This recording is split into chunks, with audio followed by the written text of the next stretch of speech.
je moguće da u 21. vijeku čovjek, braneći dostojanstvo, čast i ugled, primjeri čojstva i junaštva, kakav je bio naš brat Ljubiša Mrdak, u podne bude ubijen, a da ovi ođeni 100 metara niže sramnom presudom oslobode krvave ubice našega brata Ljubiše. Naš brat Ljubiša nije mrtav i neće biti mrtav dok bude nas.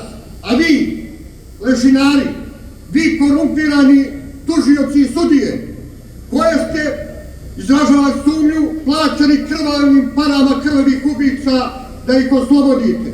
Zar je moguće da 4 tužioca budu u predmetu za 3,5 godine, preturaju lopticu jedni na druge, da nije tužilac odradilo posla, nije sudija? Da li je moguće da sudija Radovanović za 3,5 godine nije bio čovjek da se obrati javnosti Crne Gore, da kaže ako ima opstrukciju tužilaštva, da kaže imamo opstrukciju, da su radili to sve svjesno dok istekne zakonski rok da bi krvave ubice našeg brata Ljubiše puštili. Međutim, ima i jedna druga.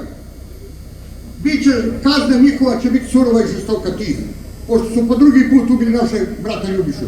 Njima će suditi sud koji ne poznaje mito i korupciju, a to je Božji sud. Da li je moguće da pušte krvave ubice, ulože žalbu apelacionom sudu, ajde nek uhapse te ljude ako apelacioni sud donesu. Ko su ti ljudi sad? Ko će ih pohapsiti?